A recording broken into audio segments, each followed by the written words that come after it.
আজকে আমি এখানে যে ফলগুলো নিয়ে বসেছি এই ফলগুলো সবই হচ্ছে শীতের ফল। আর এই ফলগুলো আমাদের শীতকালে কেন অবশ্যই খেতে হবে সেটা আমি আজকে আপনাদের সঙ্গে শেয়ার করব। তো এই যে ফলগুলো রয়েছে, হয়তো এর মধ্যে এই ফলগুলো অনেকে চেনেন, অনেকে হয়তো নামটা ঠিকঠাক মনে নাও করতে পারেন, কিন্তু এই যে ফলগুলো রয়েছে এগুলো আমরা মোটামুটি সবাই চিনি। তো প্রথম থেকে আমি শুরু করি। এটা হচ্ছে কদবেল। এটা একটা বেলেরই প্রজাতি। এটা ভাঙলে ভেতরটা যখন পাকা হয়ে যায় তখন ভেতরটা পুরো কালো হয়ে যায়, আর কাঁচা অবস্থায় এটা একটু সাদাটে থাকে। এটা বেলের মতন মিষ্টি না, এটা একটু টক হয়, আর এটা মেখে খেতে হয়। এটা একটু মিছরি কিংবা চিনি দিয়ে, তার সঙ্গে ধনেপাতা দিয়ে, কাঁচা লঙ্কা দিয়ে মেখে খেতে হয়। এই সমস্ত ফলেরই এক একটা আলাদা আলাদা গুণাগুণ আছে, কিন্তু এই সব ফলগুলোই পাওয়া যায় শীতকালে। আর শীতকালে এই ফলগুলো কিন্তু নিজেদের খাবার তালিকায় অবশ্যই রাখবেন। তো এটা হচ্ছে কদবেল। এটা তো আমরা সবাই চিনি। এটা হচ্ছে অরেঞ্জ, কমলা লেবু। এটা হচ্ছে কিউই। এই ফলটা কিন্তু আমরা ভারতীয়রা করোনার আগের সময় অত বেশিভাবে চিনতাম না, কিন্তু করোনার সময় থেকে এই ফলটা আমাদের ভারতবর্ষে খুব বেশিভাবে প্রচলিত হয়েছে। আর এই ফলটার আমাদের কি উপকার আছে সেটাও আমি বলবো। এছাড়া আছে এটা কাঁচা তেঁতুল, আছে আমলকি, আছে জলপাই। আর এটা একটা ফল। এই ফলটা আপনারা যদি কেউ চিনে থাকেন তারা আমাকে নামটা বলুন, আর তা না হলে আমি লাস্টে নামটা বলে দিচ্ছি। এটা হচ্ছে মুনাক্কা। এটা কিন্তু আঙুর না, এটা মুনাক্কা। আর এটাও আমরা সবাই চিনি, এটা হচ্ছে পেয়ারা। তো এই ফলটা আমরা বলি চুকাই ফল। এটা কিন্তু এক ধরনের জবা গাছের মতনই ফুল ফোটে, জবা গাছেরই একটা প্রজাতি। যেমন কদবেল হচ্ছে বেলেরই একটা প্রজাতি, এটাও হচ্ছে জবা ফুলেরই একটা প্রজাতি, কিন্তু এটা হয়, এর পাতাগুলো হয় টক টক, এর ফলটাও হচ্ছে টক। আর এই যে ফলের ভেতরে একটা থাকে বীজ, আর এই বীজটাকে প্রোটেক্ট করে এর যে খোসাটা, এই খোসাটাই কিন্তু আমরা খাই। অনেকে পাতার ভর্তা করেও খায়, তবে পাতার ভর্তাটা আমি কোনোদিনও খাইনি। আমি ফুলের এই যে ফলের উপরে যে খোসাটা, এটার প্রচুর চাটনি খেয়েছি, টক খেয়েছি। তো এই যে এটা ফল, এই ফলটাও কিন্তু শীতকালে পাওয়া যায়। এটা খুবই একটা উপকারী ফল।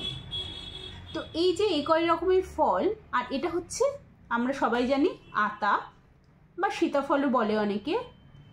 তো এই যে সমস্ত ফলগুলো, এগুলো কিন্তু শীতকালেই পাওয়া যায়। দেখুন, এখন আমাদের মোটামুটি সারা বছরই এই সমস্ত ফল আমরা শপিং মলে গেলে কিনতেই পারি, কিন্তু আমাদের যে সিজনে যে ফলগুলো বাজারে প্রচুর অ্যাভেলেবেল থাকে, আমাদের সেই ফলগুলো সেই সিজনে শরীরের জন্য বেশি উপকারী, এবং সেই জন্যেই আমাদের নেচার আমাদের এই ফলগুলো প্রোভাইড করে। তো এই সমস্ত ফলগুলির মধ্যে যেটা হচ্ছে খুব কমন ব্যাপার, সেটা হচ্ছে ভিটামিন সি। এই সময় ওয়েদার হয় আমাদের খুব রুক্ষ সূক্ষ্ম, আমাদের স্কিন হয়ে যায় ড্রাই। আমাদের ফুলকপি, বাঁধাকপি, মূলো এই ধরনের কিছু কিছু খাবার আমরা খাওয়ার জন্য, এবং সারা সময় শীতের থেকে বাঁচার জন্য আমরা যে সোয়েটার পরে থাকি, আমাদের শরীরের হিটটা আমাদের ভেতরে থাকে, এই সময় পিত্ত আমাদের অনেক বেশি জাগ্রত থাকে। তার জন্য তো আমরা নানান রকম মশলাদার খাবার, নানান রকম মিষ্টি জাতীয় খাবার খেয়েই থাকি। কিন্তু খালি তো খেলেই হবে না, সেগুলোকে তো আমাদের শরীরের বাইরেও তো বের করতে হবে, অপাচিত অংশগুলো। তো এই সমস্ত ফলগুলো আমাদের স্কিনকে ভালো রাখার জন্য কাজ করে, আর আমাদের কোষ্ঠকাঠিন্যকে ভালো দূর করার জন্য ভালো কাজ করে। তো এই কদবেল, প্রথমে কদবেল থেকে শুরু করছি। কদবেলে থাকে প্রচুর calcium, iron, vitamin C, vitamin B, এছাড়া থাকে প্রচুর অ্যান্টিঅক্সিডেন্ট। আর শীতকালে যেহেতু আমাদের স্কিনটা ড্রাই হয়ে যায়, আর সেই স্কিনের জন্য খুব ভালো। আর যে স্কিনটা ফেটে যায়, অনেকে স্কিন একটু রাফ হয়ে যায় বলে ফেটে যায়, এই সমস্ত স্কিনের হেলাপের জন্য, চুলটাকে ভালো রাখার জন্য, লিভারটাকে ভালো রাখার জন্য এর জন্য কিন্তু, এবং কোষ্ঠকাঠিন্য সবচেয়ে বড় কথা, লিভার আর কোষ্ঠকাঠিন্যকে দূরে রাখার জন্য এই ফলটা কিন্তু এই সিজনে অবশ্যই খেতে হবে। দুপুরবেলায় খাওয়ার পরে এটা যদি মেখে টকটক মাখা, আমার তো বলতে গিয়েই জিভে জল আসছে। টকটক মাখাটা আগের থেকে একটু মেখে রেখে দিলেন, কিচ্ছু না, শুধু একটু কাঁচা লঙ্কা চিড়ে, একটু বিট লবণ দিয়ে, একটু ধনেপাতা দিয়ে, আর একটু মিষ্টি কিংবা অল্প একটু চিনি দিয়ে জাস্ট এটা মেখে একটু রেখে দেবেন। এইবারের মাখার মধ্যে সমস্ত মশলাটা ঢুকবে। 0.5 ঘন্টা মতন মেখে ঢাকা দিয়ে রেখে দেবেন। 0.5 ঘন্টা পরে এটা খাবেন, মানে দারুণ খেতে। যদি কেউ না খেয়ে থাকেন তাহলে একবার টেস্ট করে দেখতেই পারেন। আর যারা খেয়েছে তাদের তো আর বলতেই হবে না, তাদের মুখেও নিশ্চয়ই আমার মতনই জিভে জল আসছে। এইবার হচ্ছে কমলা লেবু। এই যে কমলা লেবু সম্পর্কে তো কিছু বলার নেই, তো আমরা সবাই জানি ভিটামিন সি এ ভরপুর একটা ফল, শীতকালেই ওঠে এবং শীতকালে প্রচুর পরিমাণে আমাদের এটা খেতে হয়, আর আমরা সবাই খেতে ভালোবাসি এটা। কমলা লেবু, কিউই ফলটাও কিন্তু মানে ভিটামিন সিতে ভরপুর, প্রচুর অ্যান্টিঅক্সিডেন্ট আছে। এছাড়া করোনার সময় থেকে মানুষ বেশি করে বুঝতে পেরেছে যে এই ফলটা আমাদের কি কি উপকারে আসে। প্রচুর ফাইবার আছে, আমাদের ইমিউনিটি বাড়ায়। এই সময় সর্দি কাশি, নানান রকমের ভাইরাস ব্যাকটেরিয়া ঘটিত মানে সর্দি কাশি হয়, তার জন্য তার থেকে বাঁচাতে হেল্প করে। এবং এই সময় ডেঙ্গু প্রচুর হয়, শীতকালে ডেঙ্গুর উপদ্রবটা বেশি হয়, তার জন্য যেমনি প্লেটলেট কমে যায়, এটা কিন্তু যাদের ডেঙ্গু হয় তাদের জন্য খুব বেশি উপকারী। যাতে ডেঙ্গুটা না হয় সেই জন্যও কিন্তু এই ফলটা তখন খেতে হয়। এতে আছে প্রচুর ফাইবার, এই ফাইবারের জন্য কোষ্ঠকাঠিন্য তো ভালোই করে, আর ভিটামিন এ আছে, চোখের ভালো করে, মানে এই সমস্ত জিনিসগুলো সবই হচ্ছে উপকারী। আর আমলকির কথা আমি কিছু বলবো না, কারণ এই ফলটা হচ্ছে মানে এটা কি বলবো, এটা একটা অমৃত ফল, এটাকে বলা হয় অমৃত ফল। এটার কোনো গুণের শেষ নেই, এটা শুরু থেকে শেষ পর্যন্ত শুধু গুণেই ভরপুর। যেমন করে খুশি সেমনি করে এই ফল আমলকি খান, তবে প্রতিদিন একটা করে আমলকি অবশ্যই খান, যে কোনোভাবে। সেদ্ধ করে খেতে পারেন, পুরো সেদ্ধ না কিন্তু, জাস্ট ভাপালে দেখবেন এই যে এই রোয়াগুলো সব খুলে খুলে আসছে, তখন অল্প একটু বিট লবণ ছড়িয়ে এটা খেতে পারেন। আচার করে খেতে পারেন, আমলকি তেল করে খেতে পারেন, শুকিয়ে খেতে পারেন, আমলকি যে কোনোভাবে রস করে খেতে পারেন, যে কোনোভাবে হোক প্রত্যেক দিন একটা করে আমলকি কিন্তু অবশ্যই খাবেন। এটা হচ্ছে জলপাই, এটার ভিতরে একটা বীজ থাকে। এটা আমরা সাধারণত চাটনি করে খাই, অনেকে আচার করে খায়, তেল করে খায়। এটাতেও প্রচুর অ্যান্টিঅক্সিডেন্ট আছে, প্রচুর ভিটামিন সি আছে। এটা আমাদের স্কিন আর হেয়ারের জন্য খুব বেশি ভালো, চুল আর স্কিনের জন্য খুব বেশি ভালো। তো এটা আমাদের যে আলট্রাভায়োলেট রে আছে তার থেকেও আমাদের এটা বাঁচতে হেল্প করে। এই জলপাইয়ের চাটনি, জলপাইয়ের আচার, জলপাইয়ের তেল, জলপাই সেদ্ধ, জলপাই যেমন করে খুশি আপনি খেতে পারেন, তবে শীতকালে প্রতিদিন না খেলেও সপ্তাহে 1-2 দিন জলপাই খান।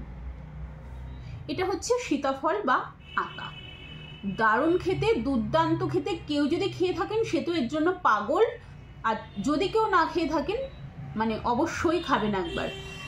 পাকলে ভেতরটা পুরো সাদা হয়ে যায়, এই যে আলাদা আলাদা যে খোসা আছে, এই যে এরকম খোসাগুলো উঠে আসে, আর এর ভেতরে আছে অসংখ্য বীজ, আর সাদা, এই যে সাদা সাদা যেগুলো রয়েছে এর ভেতরে একটা একটা করে খেতে হয়। রোয়া খুলে খুলে এর ভেতর থেকে খুলে খেলে একটা করে কালো এরকম বীজ বেরোয়, বীজটাকে ফেলে দিতে হবে আর এইটাকে খেতে হবে। তো এটা হচ্ছে আতা। এই আতা হচ্ছে আমাদের প্রচুর ডায়েটারি ফাইবার থাকে, তার জন্য আমাদের কোষ্ঠকাঠিন্যকে দূর করতে হেল্প করে। প্রত্যেক দিন যদি একটা করে আতা খেতে পারেন এই শীতের শুরুতে, কারণ শীতের শেষের দিকে কিন্তু এটা আবার একটু পোকা হয়ে যায়, কারণ তখন তো এই আতাগুলো পেকে যায়, তখন কিন্তু একটু সাবধানে খেতে হয়। এই যে বোটার দিকগুলো ফেটে ফেটে যায়, তখন এখান থেকে কিন্তু সাদা সাদা ছোট ছোট পোকা হয়। তো এই শীতের শুরুটাই কিন্তু আতাটা অবশ্যই খেতে হবে, আতাটা খাবেন। এবার এইটা কি জানেন তো, আমরা যে তেঁতুল খেতে খুব পছন্দ করি, এটা কিন্তু সেই কাঁচা তেঁতুল, পাকার আগের অবস্থাটা। পাকলে আমরা অতটা বুঝতে পারি না, কিন্তু এই জিনিসটাই, এটা হচ্ছে কাঁচা তেঁতুল। এই শীতের শুরুতেই কাঁচা তেঁতুল কিন্তু বাজারে দেখতে পাবেন। কিন্তু আর একটু বেশি ঠান্ডা পড়ে গেলে তখন কিন্তু আর এই কাঁচা তেঁতুল দেখতে পাবেন না, তখন কিন্তু এগুলো পাকার দিকে চলে যাবে। তাই এই সময় এই কাঁচা তেঁতুল, আর দেখুন এর স্ট্রাকচারটা দেখুন অনেকটা কিসের মতন, বুঝতে পারছেন? লার্জ ইন্টেস্টাইনের মতন। তার জন্য এর মধ্যে আছে প্রচুর পরিমাণে ডায়েটারি ফাইবার, আমাদের কোষ্ঠকাঠিন্যকে দূর করতে প্রচণ্ড হেল্প করে।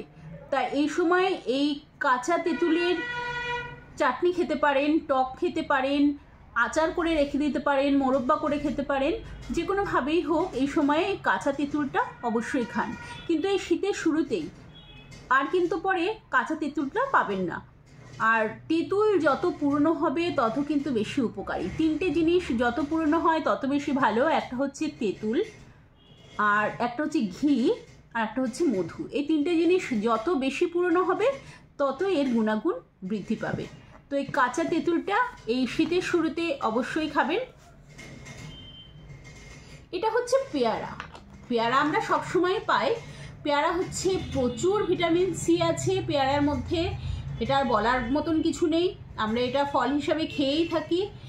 আর এটা তো স্কিনের জন্য খুব ভালো, আমাদের দাঁতের জন্য ভালো, আমাদের হাড়ের জন্য ভালো, আর এতেও থাকে প্রচুর ফাইবার, তার জন্য আমাদের কোষ্ঠকাঠিন্যের জন্য ভালো। আর ভিটামিন সি আছে, আমাদের স্কিনের জন্য খুব ভালো। তো এইটা পেয়ারাটা অবশ্যই একটা করে ফল এর মধ্যে খাবারের মধ্যে রাখবেন। আর মোনাক্কার কথা তো বললাম। মোনাক্কা হচ্ছে একটা আঙুরের টাইপেরই প্রজাতি, কিন্তু এটা আঙুর নয়, এটা হচ্ছে মোনাক্কা। এটা আঙুর আসার আগে এই মোনাক্কাটা বেশি করে বাজারে পাওয়া যায়, শীতের শুরুতেই পাওয়া যাচ্ছে এখন। এইটাকে শুকিয়ে এই কিশমিশের থেকে বড় হয়, আপনাদের দাঁড়ান দেখাচ্ছি।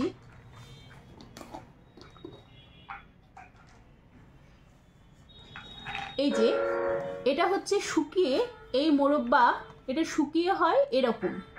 এটা কিন্তু কিশমিশ না, সাইজ একটু বড়, এবং এর ভিতরে থাকে বীজ। এর ভেতরে কিন্তু একটা বড় বীজ থাকে। এটার কিন্তু প্রচুর খাদ্যগুণ আছে। যাদের অ্যানিমিয়া আছে, যাদের ক্যালসিয়াম মানে শরীরে কম আছে, তাছাড়া আছে প্রচুর ডায়েটারি ফাইবার, চোখের জন্য ভালো, স্কিনের জন্য ভালো, সব কিছুতে ভালো। এই মোনাক্কাটা এই সিজনে এরকম ফল হিসাবে ওঠে। তাছাড়া সারা বছর তো ড্রাই ফ্রুট হিসাবে আমরা মোনাক্কা পাই, কিন্তু এই সময় যেহেতু ফল হিসাবে ওঠে, তো এই সময় আমরা অবশ্যই এটা খাবো। এই দেখুন এরকম বড় বড় দুটো বীজ একটা মোনাক্কার মধ্যে, এরকম বড় বড় বীজ থাকে, কিন্তু কিশমিশে কোনো বীজ থাকে না। এটাই হচ্ছে মোনাক্কা আর কিশমিশের পার্থক্য। এই শীতের ফলগুলো আমরা অবশ্যই খাবো সুস্থ থাকার জন্য। আর এর সাথে সাথেও আছে কামরাঙা, ডালিম মানে বেদানা, এই ফলগুলোও কিন্তু শীতের সময় খুব ভালো পাওয়া যায়। ম্যাক্সিমাম ফলগুলোই দেখবেন একটু টক প্রকৃতির। তো শীতকালে আমরা এই ফলগুলো খাবো, সুস্থ থাকবো, সবাই হাসি খুশি থাকবো। আজকের মতো এটুকুই।